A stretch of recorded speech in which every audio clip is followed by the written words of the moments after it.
Since he came to St. Paul in the early 90s to start an independent league baseball team, this has been Mike Beck's playground, Midway Stadium. Oh, they have seen their share of moments in 2+ decades here. It became a one-time rallying cry for outdoor baseball, bringing in stars from time to time, but always keeping a focus on the fans. St. Paul Saints! Woo! That's why on this night, the emotion is so real. The final home game at Midway Stadium. What so proudly we hailed at the twilight's last gleaming.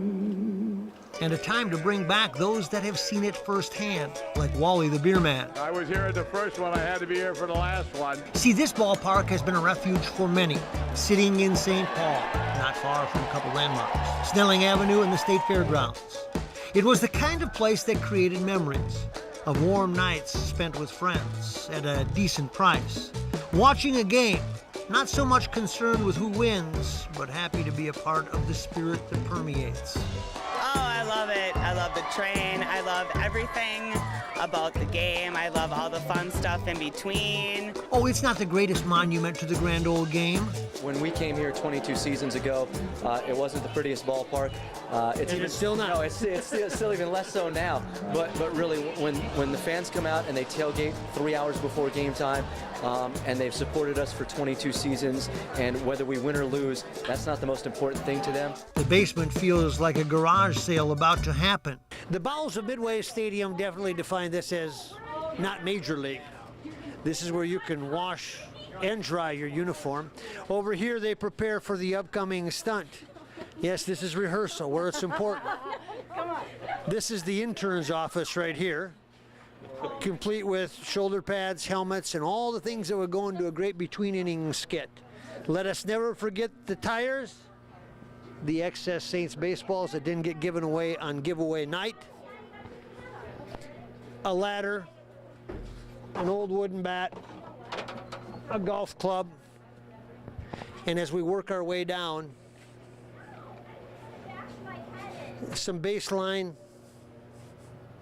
In here we've got some of these smaller toys for our children to enjoy. All this underneath one stadium. But that's not important. It was the Beck vision that created this night, this team. And as he did for the inaugural event, he sits with co-owner Bill Murray. When I say St. Paul, what does it mean to you? Oh, great fans, best fans, of the fans, by the fans, and for the fans. I mean, this is a monument to the community of St. Paul. They embraced it, they've continued to embrace it, and they changed forever how Major League Baseball markets itself. Minor League Baseball Minn's Club has been influential.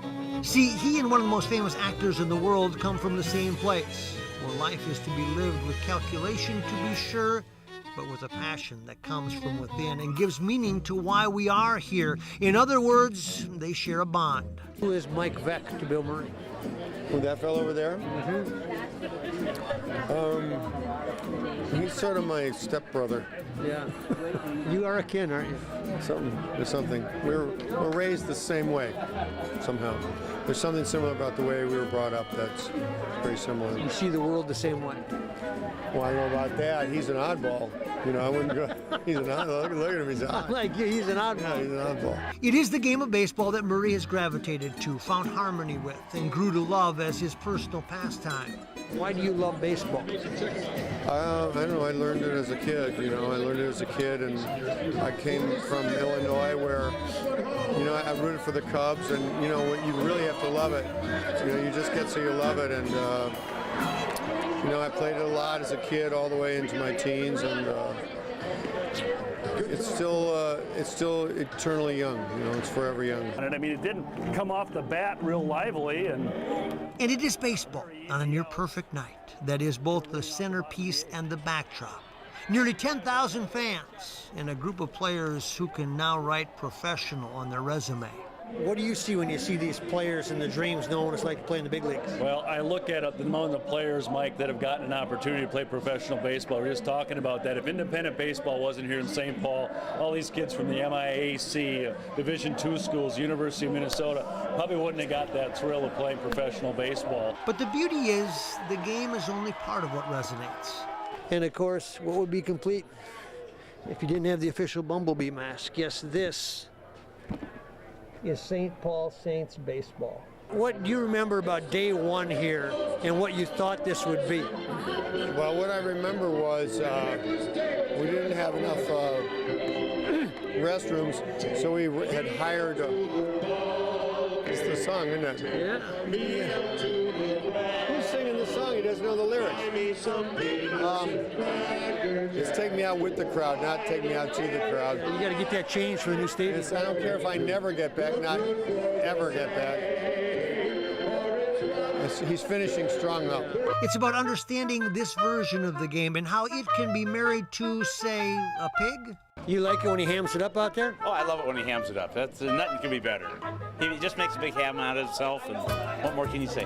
One time there was a ballpark and there was no fence and a guy hit a ball and it went into the pasture beyond and this pig ate the ball. And so the umpire had to rule on it. You know what he called it? An inside the pork home run. It's all fair game at Midway. And to Vec, it's his baby, his team. What's this mean when you look up here tonight? It's beyond gratifying, and you of all people know I thought 1,750 people. If I could do that, if I could do 2,000, I could stay in business. And they just started coming, and they kept coming. Little nostalgic tonight, little bittersweet. You know, all the gags, all the things, a lot of which didn't work.